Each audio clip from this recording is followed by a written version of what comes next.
Everyone, welcome back to Rooted in Christ. If this is your first time here, my name is Delphine Tamukong. Thank you so much for coming. I'm so blessed to have you here today. In today's video, I'm going to be talking about consequences. Hopefully you've already watched a video on scheduling and you've already watched a video on reinforcement. Like I said before, these three components will easily help you to raise up a responsible child. If you've not watched a video on scheduling and reinforcement, I'm going to link it up here or here, and I'm going to put it in the description box below. I'll encourage you to make sure you go and watch those videos first before you watch this one on consequences. So when we talk about consequences, the first thing that comes to our mind is punishment. Brethren, the way I see consequences is, first of all, in my mind, what behavior do I want to change? What behavior do I want to help my child in? In all of this, first of all, I'm thinking of how I want to help my child to be able to become somebody better. And one thing that has really directed me, that has helped me in the way I treat my children, comes from like the story of the prodigal son. Just think about the story of the prodigal son. I've actually written a book on the father's love, and I've used just that story on the prodigal son. I'm going to put in the description box below, and I'm going to link it here. The book is on Amazon. The Kindle copy, I think, is just 99 cents, so you can get that book and check it out. And it has an audio copy, it has a hard copy too, so check it out. Let me know what you think about the book. So the story of the prodigal son, he asked his dad to give him his own share of property, and when his dad gave him, he left the house, squandered all the money, and when he was done, he suffered for a while, and then he came back. After he has come to his senses, he came back home. And what happened when he came back home, the thing that interests me so much is how his dad received him. His dad, the Bible says that his dad put his arms around him and hugged him.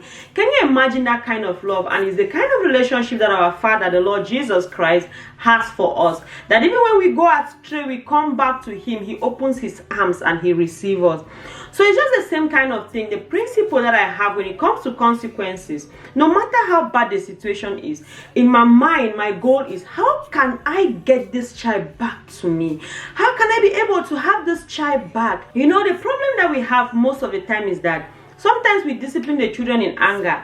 And when you discipline them in anger, what happens? They begin to run away from you. And maybe they are not even going to learn that action that you want to teach them. So when I think of giving consequences to my children, I see how this prodigal son went and he actually realized some things in his own life. There were some natural consequences that happened to him. Because he did not have food, what happened? He suffered. He ate the food of pigs. You know, that's the kind of natural consequence because of what he did. And sometimes it's just so good for us to be able to allow our children to experience those negative consequences, because they are the things that help to build them. For example, if your child was supposed to do their laundry and they did not do their laundry, and maybe they are trying to go out, they don't have any pants to wear, then they'll be able to learn that if I had washed my dresses, then I'll be able to have something. That's a natural consequence. Your child is able to easily learn some of those things naturally because life is able to teach them. You know, and that's how the prodigal son actually learned. When he went astray, natural consequences of life helped him to be able to learn his lessons and then came back to his dad. So now, as the dad, as the mom, how do I receive this child? I had explained to you in previous videos that when something happens, your child takes a decision, acts in a way, there's a behavior. Either the child does something that is good, maybe that you have to reinforce, or your child might do something that is bad that needs a consequence. And so in all of this, like I said, you need to figure out, how can I do to help this child to be able to learn the mistake that they made. So I know we've already watched previous videos that I've talked about scheduling. So one of the things that I do is that with a schedule, your child is able to know already that if they are able to follow their schedule, if they are able to do the things that they are supposed to do, then they'll get their reinforcement. Of course, if they are not able to do it, if they don't do it, then they will not be able to have their ticket and they will not be able to have their means, whatever reinforcement. But one thing that is very important is that they already know the criteria. You've already set the children for success. So it's not like they are just living anyhow and then you just get up and maybe you are angry because the house is so messy and you start disciplining them without them even, first of all, having that prior knowledge of what the consequence is. So to set them for great success, you need to let them to be able to understand far ahead of time what the consequences are. And for consequence to really be effective, I want to let you know that you need to make sure that it is immediate.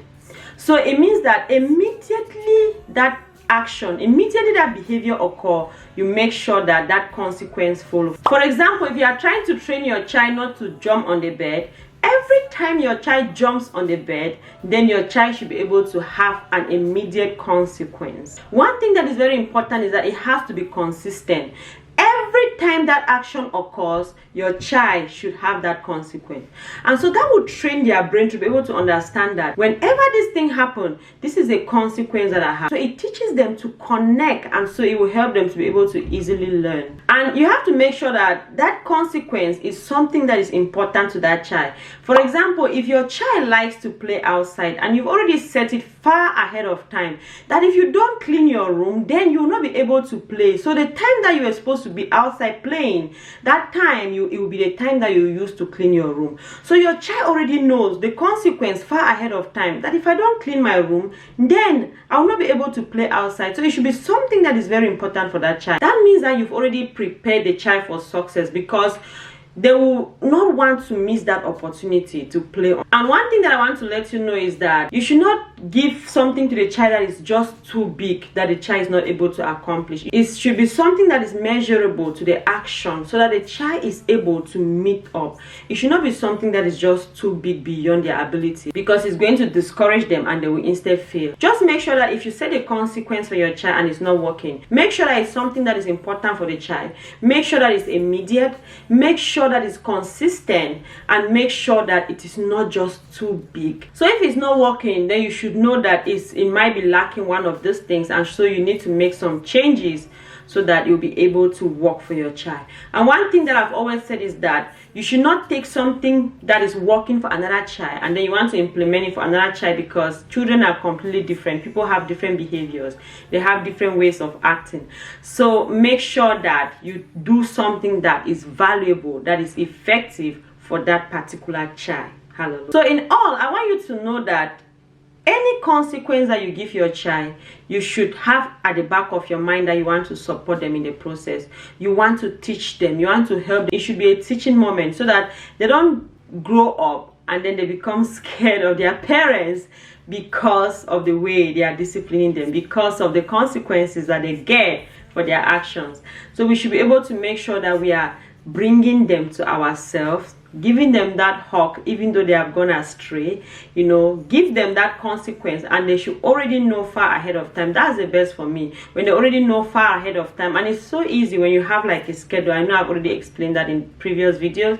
When you have a schedule, they are able to know that if I don't do this, then this is my consequence. They already know that far ahead of time, so it makes life so easy for you. So brethren, thank you so much for watching this video to the end. I will encourage you that let's do our best to raise up these responsible children that we want to see. That even now, when time has passed,